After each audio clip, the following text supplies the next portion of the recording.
There's something deeply haunting about a story that the world forgets, a tragedy that once dominated headlines, only to vanish beneath the dust of history.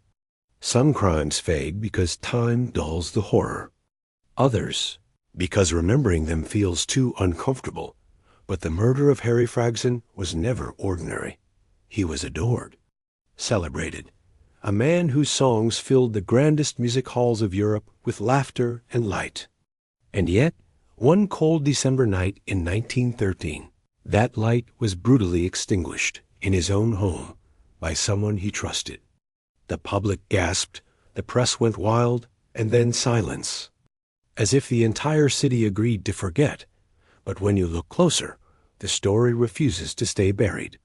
A father consumed by jealousy, a son on the edge of fame, a single gunshot echoing through time. How did a beloved performer become the center of one of London's strangest and most tragic crimes? Why was the investigation wrapped up so swiftly, so neatly, when the truth beneath it still feels crooked? Tonight, we return to Edwardian London, a world of charm and shadow, elegance and madness, to uncover the mystery that time tried to erase. This is the chilling and forgotten case of Harry Fragson, a man whose death was as dramatic as the songs he once sang, and whose story still refuses to fade. Before his life came to a tragic and abrupt end, Harry Fragson was a man who lived for the stage. He wasn't just a performer, he was the performer of his time. To know Harry was to know charisma, charm, and the kind of electric presence that could light up a theater without even a spotlight. Born Leon Philippe Pot on July 2, 1869, in London, Harry Fragson was the son of a French father and an English mother, a blend that would later shape both his voice and his career. He spent his formative years moving between France and England, absorbing not just languages, but cultures, attitudes, and crucially, the rhythm of performance. From an early age, it was clear that Harry wasn't meant for ordinary life. While many of his peers pursued trades or fell into family expectations, Harry gravitated toward song. He had a natural gift, not just in music, but in timing. Comedy came effortlessly to him. Parody, mimicry, even character impressions. They were all part of his growing arsenal. And unlike many others trying to break into entertainment, in the late 19th century, Harry wasn't looking to imitate. He was looking to connect. You can imagine a young Harry on the small stages of Paris, perhaps in a smoky cafe or modest music hall, leaning forward with that confident smirk as he began one of his cheeky chansons. He'd mastered the art of holding a crowd. Whether in Montmartre or Covent Garden, audiences adored him. By the early 1900s, Harry Fragson had become a household name, especially among British and French theatergoers. His most famous songs, like "Hello, Hello, Who's Your Lady Friend?" weren't just catchy tunes, they were cultural staples, hummed by dock workers and duchesses alike. But behind the fame, there was a quiet vulnerability that Harry rarely showed. Despite the public persona, always witty, always dressed to impress, Harry lived a surprisingly restrained personal life. He never married. There were whispers of romances, of course, and women were certainly drawn to his gentle charm and refined features. But if Harry had lovers, he kept them out of the spotlight. His closest relationships seemed to be within his small circle of friends in the entertainment world, fellow performers, producers, and musicians. Then there was his family. And this is where the story begins to take a more complicated shape. Harry was extremely close to his mother, a kind-hearted Englishwoman who supported his career from the very beginning. In many ways, she was his emotional anchor. She attended his performances when she could, and her pride in her son was never hidden. But his relationship with his father, Leon Pot Sr., was strained, at best. Le Acute on Sr. was described by those who knew the family as controlling, conservative, and increasingly unstable in his later years. While he had once supported Harry's career, by the early 1910s, something had shifted. Friends claimed that the elder Pott disapproved of Harry's stage name, his style of performance, and even his refusal to settle down and have a proper life. Some even said Leon believed Harry had abandoned his roots by anglicizing his name and favoring British audiences.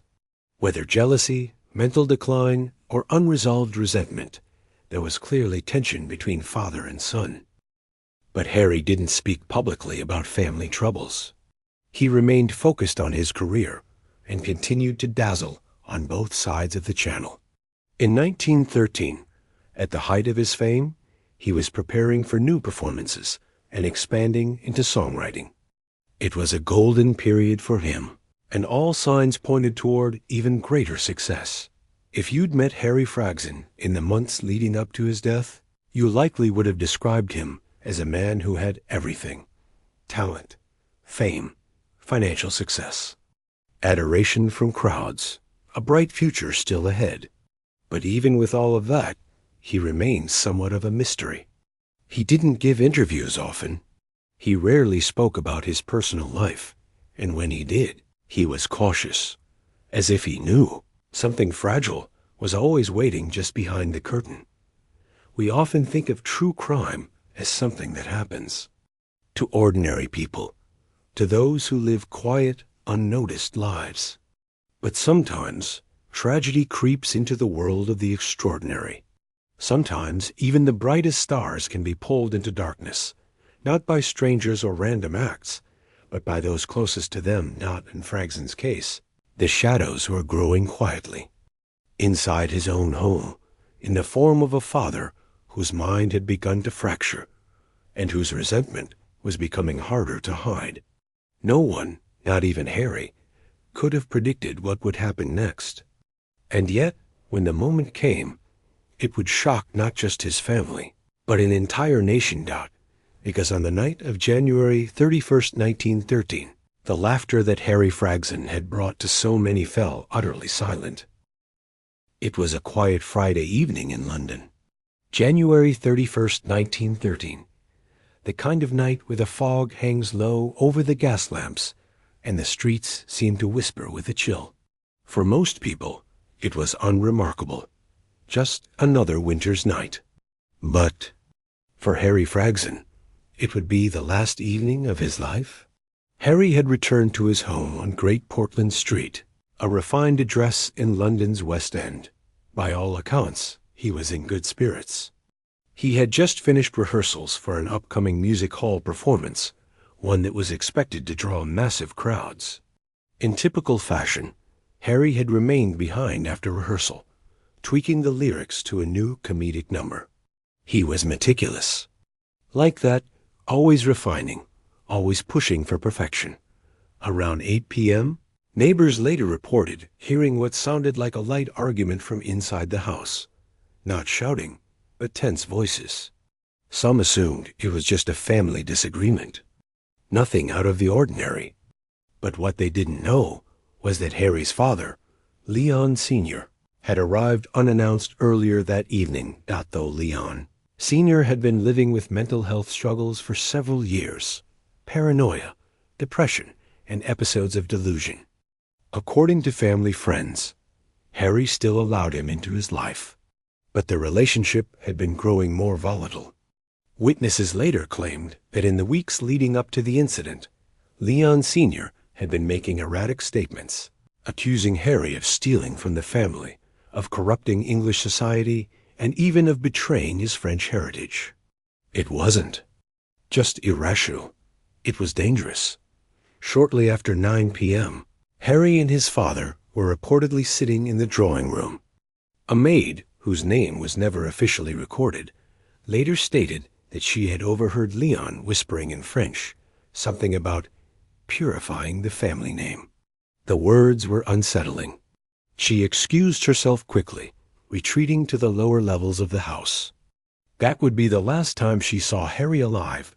Approximately 9:15 p.m., a single deafening sound cut through the stillness of the home. A gunshot. A neighbor living in the flat directly below, immediately called for assistance. He had heard the sound, then what he described as a heavy thud, like someone collapsing to the ground. The police were notified. When authorities arrived at No. 11 Great Portland Street just before 9:30, they found the front door ajar. Inside, in the front parlor, Harry Fragson was lying in a pool of blood. He had been shot at close range. The bullet entered just below his chin and exited through the back of his skull. There was no sign of a struggle, no forced entry. The gun had been found on the floor nearby. Standing only feet away from Harry's body was his father, silent UNMOVING. It was a disturbing scene. One of London's brightest stars, a man adored by thousands, gunned down in his own home by the man who brought him into the world. When questioned, Leon Sr. made a chilling statement. "I had to do it. He was poisoning our name, poisoning everything." Officers described his demeanor as vacant, disconnected from the reality of what he'd done. He didn't resist arrest. He didn't weep.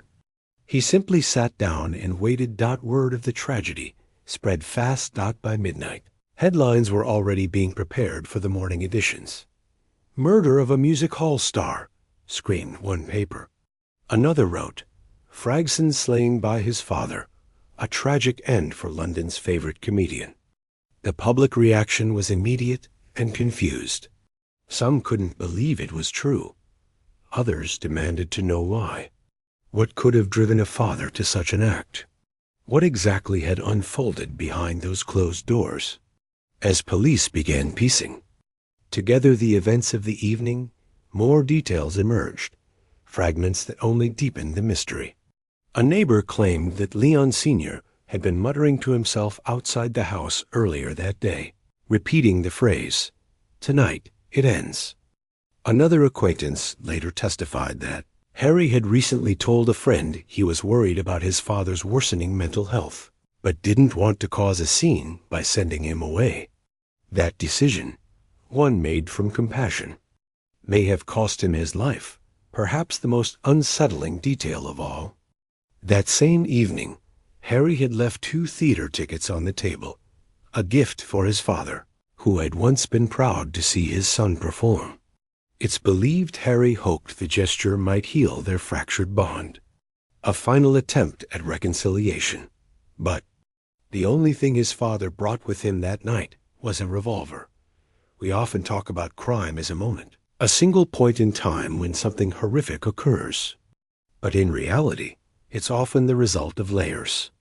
Resentments, mental instability, unspoken fears, all slowly piling up until something snaps. For Harry Fragson, that snap came not from a stranger in a dark alley, but from across the parlor. In the form of his own father's hand. By the time the night ended, Harry was dead, Leon was in custody, and the world of entertainment and London itself was left in stunned silence. No one saw it coming. No one could explain it. And more than a century later, we're still left asking, why? The death of Harry Fragson didn't just make headlines. It rattled the very foundations of Edwardian society. London was no stranger to violence, but this was different. Harry wasn't a politician or an aristocrat. He was something more intimate to the public, a man who brought joy, a familiar voice on stage, a source of laughter in difficult times. And now, that voice had been silenced by something far darker than any fictional tale, his own father. When officers from the Metropolitan Police arrived at 11 Great Portland Street, the scene was both clear and deeply unsettling. Harry's lifeless body lay beside an overturned chair. The revolver, a Belgian-made Lefaucheux pistol, was recovered just feet away. It belonged to Leon Potts Sr., who offered no resistance and no remorse. According to police records, his first words during arrest were, "He betrayed us." He had to be stopped. With such a blatant confession and a physical weapon at the scene, one might assume the investigation would be straightforward, open and shut. But as police began to dig deeper, subtle cracks in the surface began to show. The first issue was motive. On paper, there was one. Leon Sr. had been described as mentally unstable, consumed with paranoia and jealousy. But even within the family, few had predicted violence. The maid who worked in the home stated that Leon had visited Harry numerous times over the past year, always unannounced but never aggressive. She remembered a visit just a month prior, in which father and son had laughed together over wine.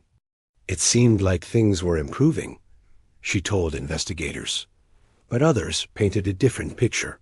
Several close friends of Harry, fellow performers and producers, came forward to share their concerns.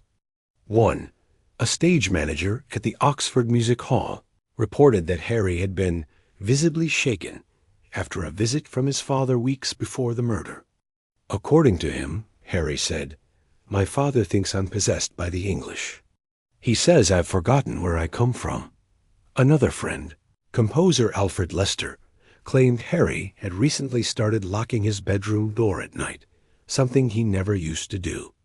There was fear there, Lester said. He wouldn't say it aloud, but you could see it in his face. Investigators began building a profile of Leon Potts Sr., a man in his 70s, formerly a tailor, who had emigrated from France to London decades earlier. There were no criminal records, but there was a growing history of mental health deterioration. His wife, Harry's mother, had reportedly expressed concern about her husband's behavior in the final years of her life, particularly after she was diagnosed with illness and bedridden. Unfortunately, she had passed away 2 years before the murder, leaving Harry as the sole family member responsible for his father's care. Police questioned several neighbors who had interacted with Leon Sr. during this time. One recalled him pacing outside the building late at night, mumbling in French about betrayal. Another remembered him angrily accusing a passerby of spying on him. None of it was reported at the time. Mental health, particularly in older men, was a taboo subject, something whispered about, but rarely addressed. But perhaps the most perplexing development came when Leon Sr. was taken into custody for psychiatric evaluation. Rather than showing signs of remorse or confusion, the elder Pot doubled down on his narrative. He told police that Harry had been working with agents in the British government to destroy their family's French identity, that he was a traitor, that the songs he sang, comical, innocent to the rest of the world, contained secret codes. "He was trying to erase us," Leon said. "I stopped it. I saved our name." The statement was clearly delusional. And yet, it was also deeply sad. Under modern standards, this would have been a clear case for insanity defense. But in 1913, the system was not nearly as compassionate or nuanced. Leon was charged with murder and scheduled for trial at Old Bailey, the central criminal court of England and Wales. The media frenzy was immediate. The newspapers capitalized on every dramatic detail. The Daily Mirror ran a headline, "Killed by kin, a star dimmed by madness." The Times called it a tragedy of fame and family.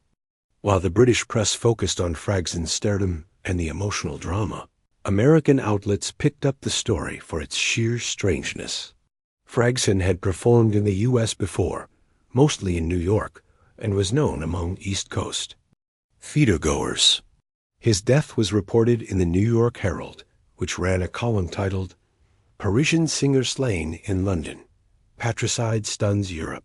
And yet, despite all the attention, there were gaps. No formal autopsy report was ever released to the public. While ballistic evidence confirmed that the bullet matched Leon's pistol, there were whispers that another round had been fired earlier and missed. A neighbor swore she heard 2 distinct pops, spaced seconds apart, not one. But no second bullet was ever recovered. Was this a minor inconsistency? A matter of acoustics and timing? Or had someone cleaned up the scene before police arrived? The police dismissed the claim as unfounded, but the neighbor, A retired teacher named Evelyn Marsh maintained her account for years afterward. "I know what I heard," she told reporters in 1915. "I don't know why they wouldn't listen." There were also quiet rumors about a letter, a torn scrap of paper found near Harry's writing desk. Investigators reportedly confiscated it during the initial search of the property, but it was never logged in the official case file. One officer, speaking anonymously to the press, claimed the note contained a plea for peace, a final attempt by Harry to reconcile with his father. If true, it would have cast the crime in an even more tragic light. But without that letter, speculation remained just that dot. No other suspects were ever seriously considered. But even so, some in the theater world questioned whether Leon had been pushed toward his actions by outside manipulation, a theory that never gained traction, but persisted in fringe circles. After all, Harry had recently signed a lucrative publishing deal in Paris, and had discussed cutting certain people from his business circle. Jealousy, money, contracts, all the usual ingredients. But no evidence of conspiracy was ever uncovered. As the case moved toward trial, public interest only intensified. Would the court recognize Leon's mental illness? Would justice be served? Or would the system allow a grieving, broken man to escape punishment? In the end, the investigation provided answers, but not closure. The evidence painted a picture of a father who unraveled, slowly, tragically, and fatally, and a son who tried, perhaps too gently, to keep that unraveling from consuming them both. By February's end, the scene was set for a courtroom drama, one that would leave just as many questions as it answered. Because while the facts of the case were disturbingly clear, the why remained elusive. When most people hear the story of Harry Fragson's death, they settle somewhat uncomfortably on the most widely accepted explanation, that his father, Leon Pott Sr., driven by mental illness and delusion, killed his son in a tragic act of confused hatred and paranoia. It's the theory that appeared in almost every paper at the time. It's what the police concluded, and it's what the court eventually accepted. According to this version of events, Leon, once a proud but increasingly disturbed man, saw his son's fame as a betrayal of everything he believed in. The name changed from Pott to Fragson, the cheerful, irreverent songs, British crowds laughing at French-accented jokes. To Leon, it wasn't success. It was sacrilege. Many believe the motive came down to identity, both familial and national. Fragson had embraced his English audience, written satirical songs, and moved further from his French heritage. In the eyes of his father, that was an erasure of the family legacy, a betrayal so deep that only death could undo it. From a means and opportunity standpoint, the theory is clean. Leon owned the revolver. He had access to the house. He wasn't a stranger breaking in, nor a thief in the night. He walked into the home freely, was welcomed by his son, and waited until they were alone. He likely knew that Harry would not resist or expect harm. And when the moment came, he pulled the trigger without hesitation. The revolver matched the wound. The confession followed immediately. And there were no other witnesses in the room when it happened. But there's something about this theory that leaves a lingering unease. Not because it's implausible, but because of how conveniently tidy it is. Almost too neat when you consider the human complexities involved. For instance, let's look at timing. Leon had been mentally unstable for years. His paranoia had been growing gradually, but never before had it led to violence. Why that night? Why, after multiple visits, shared dinners, even laughing conversations, would he suddenly snap? Had something specific happened? A conversation? A trigger moment? If so, we'll never know, because it was never clearly investigated. Then there's the issue of the second shot, or at least what one neighbor claimed to be a second shot. Her statement was dismissed. No second bullet was found, but her account was consistent. Could it have been a misfire? Could Leon have hesitated? Or could it suggest something else entirely? A struggle, an interruption, or a second presence in the home? Those who defend the mainstream theory argue that Leon's mental state was far worse than anyone realized, that his delusions had become so vivid, so convincing, that he no longer saw Harry as his son, but as an enemy. This is supported by his confession, which wasn't remorseful, but ideological. He spoke not of pain or loss, but of purifying the name, stopping the lies, preserving France. To those who knew Leon, this was both heartbreaking and terrifying. His mind had fractured completely. The lines between family, politics, and paranoia had blurred. He no longer saw reality, only a warped mirror reflecting betrayal and decay. Still, some have questioned whether the official narrative downplayed other elements. Fragson had just signed a new publishing deal and was planning to spend more time in Paris, a move that would have shifted financial interests. He was also rumored to be considering a break from certain collaborators in London. Could there have been pressure? A confrontation that night unrelated to family? We'll never know, because the investigation focused solely on Leon. No financial records were subpoenaed. No staff were asked about business tensions. It's also worth noting that in 1913, mental illness was barely understood. The diagnosis of moral insanity, a now obsolete term used in the trial, gave authorities a simple path to resolution. Leon was declared unfit to stand trial and committed to Broadmoor Criminal Lunatic Asylum, where he died just 2 years. Later, no trial, no cross-examination, no deeper exploration. To some, that outcome felt like mercy. To others, it felt like closure without justice, because even if the obvious theory is true, even if a father's fractured mind turned him into a killer, we still have to ask, could this have been prevented? Why were the signs ignored? Why didn't anyone intervene when Leon began unraveling? Why was a man who had shown clear signs of instability allowed unsupervised access to his son again and again? The answers are murky. And perhaps that's what makes this theory so unsettling. Not because it lacks logic, but because it reminds us how fragile the line is between normalcy and tragedy, between love and obsession, between family and fatal consequence. So yes, this is the obvious answer, the accepted answer. But it doesn't make it any easier to live with.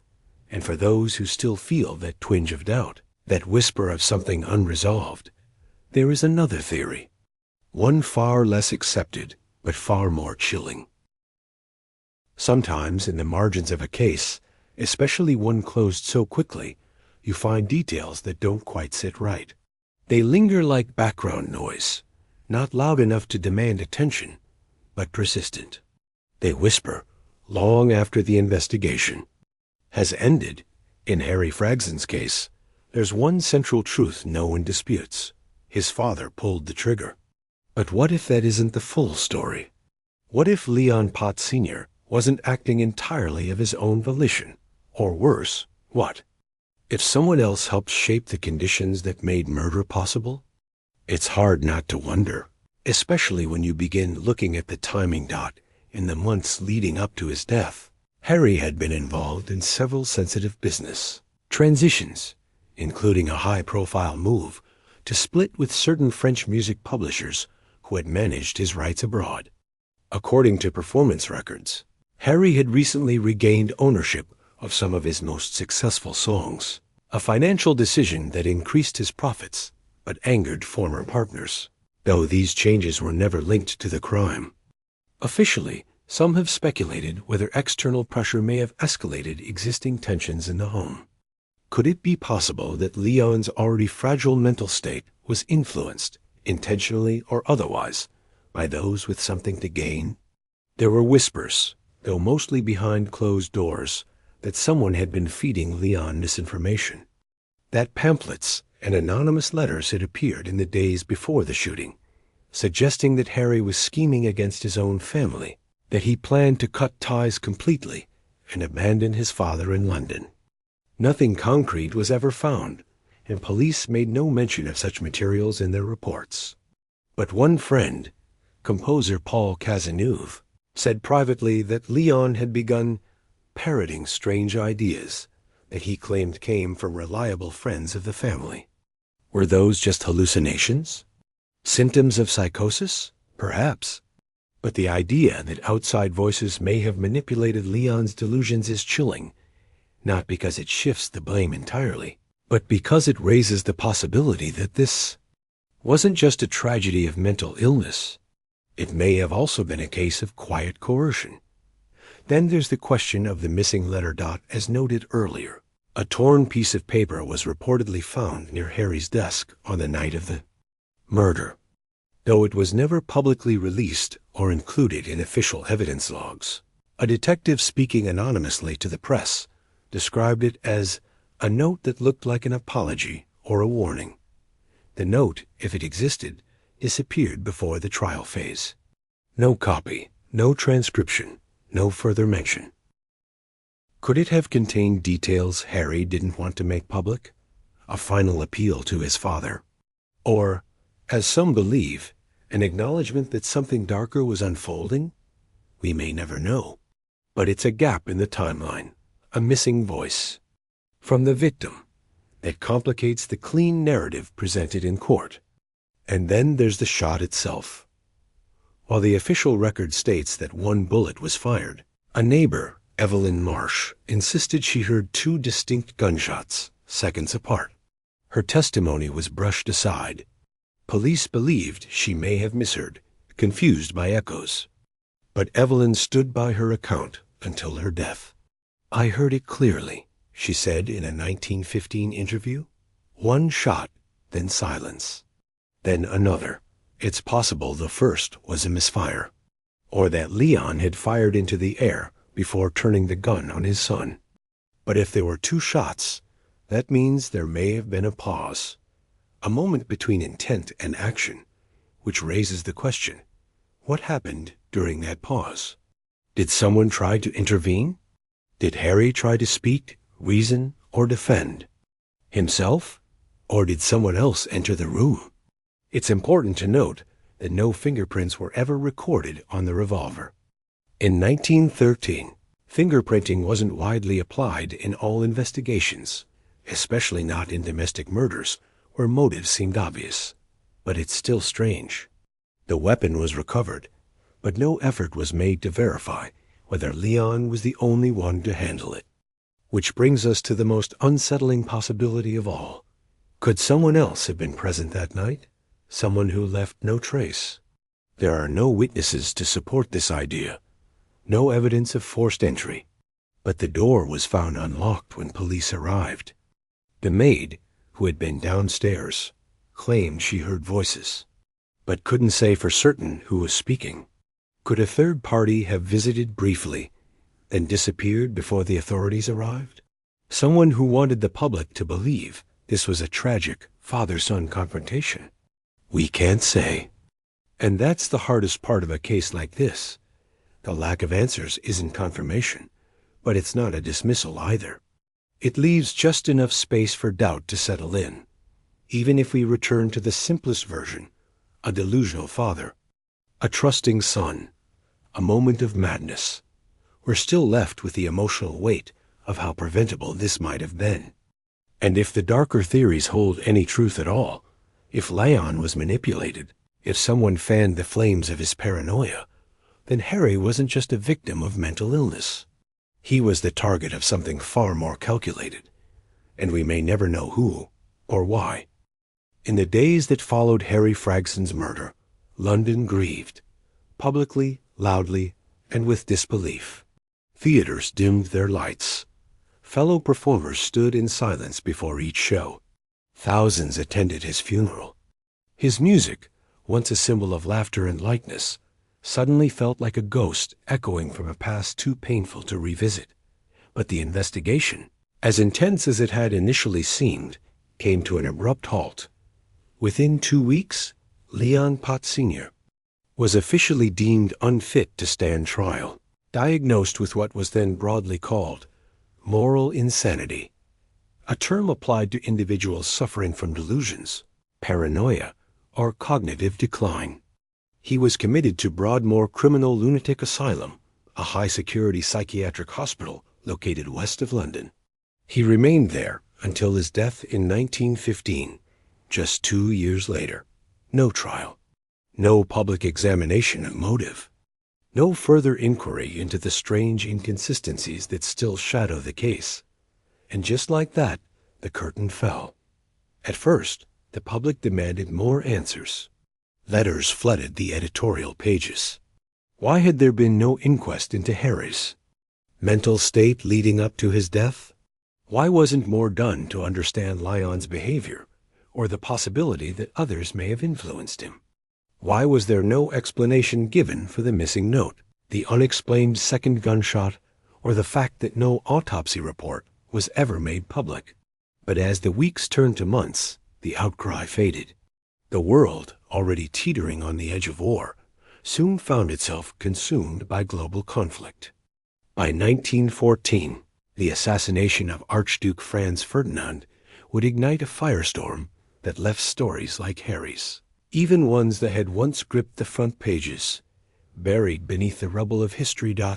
The official record still lists Harry Fragson's death as a domestic murder, committed by a father overcome with delusions. And on the surface, perhaps that's true.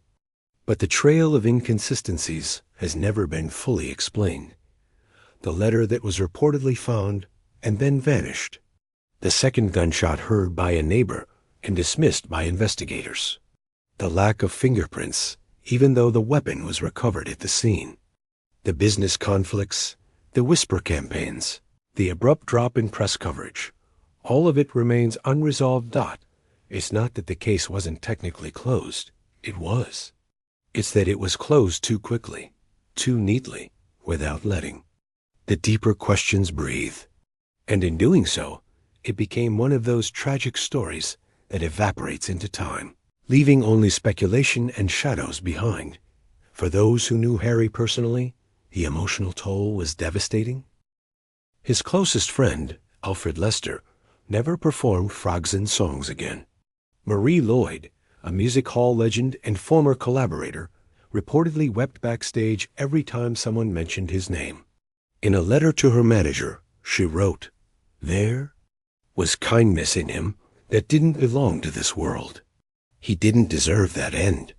For the audiences who adored him, the laughter he gave them turned into silence, a permanent absence that no encore could fill. And for the generations that followed, Harry Fragson faded from memory. His name, once lit up on marquees from Paris to London, was gradually replaced by new stars, new songs, new distractions. Even the few recordings that survived were largely forgotten, buried under layers of static and time. But every now and then, his story resurfaces, whispered about in niche theater circles, or referenced in brief segments of early 20th century crime retrospectives. A few independent researchers and historians have tried to revisit the case, hoping to unearth something missed, some document buried in a forgotten archive. One such researcher, in 2003, requested access to Fragson's unpublished correspondence through a London historical society. Her request was denied. The documents, she was told, had been lost in a relocation. Whether that's true or not remains unknown. No new tips have emerged.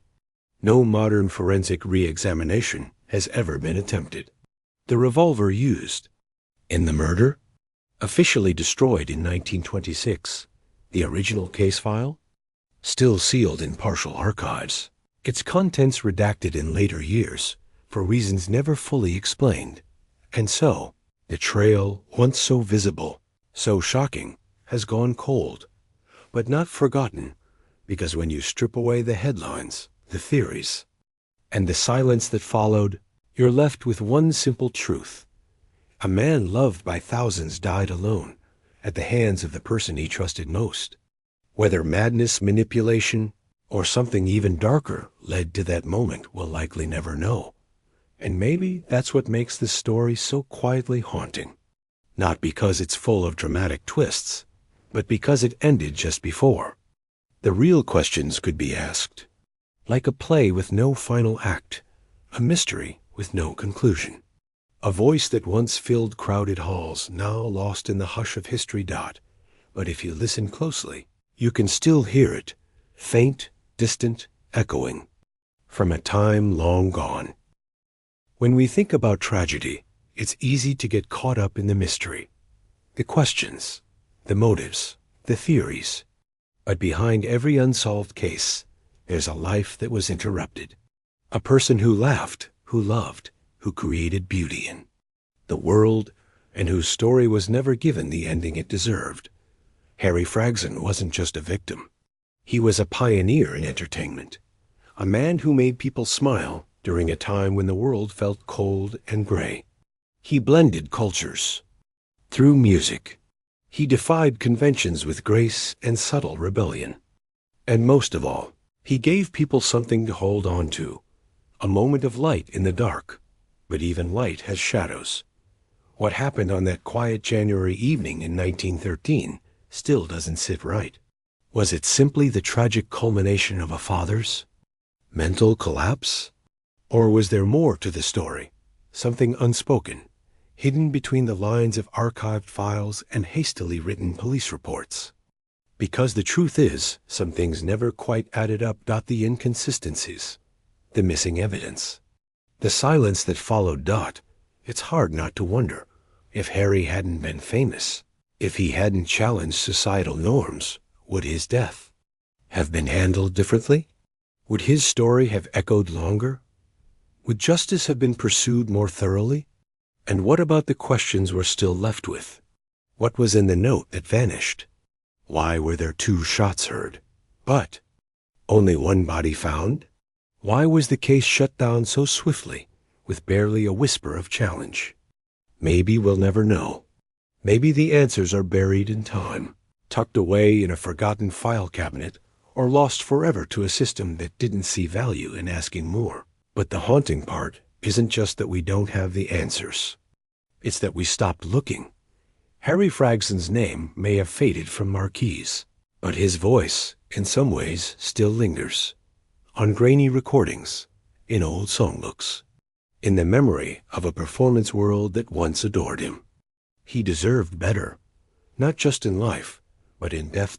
And tonight, over a century later, we ask the same question that hung in the air back then. What really happened to Harry Fragson? Was it madness, revenge, or something we were never meant to see? His case still remains one of the most chilling unsolved mysteries in British history, and one that continues to raise more questions than answers.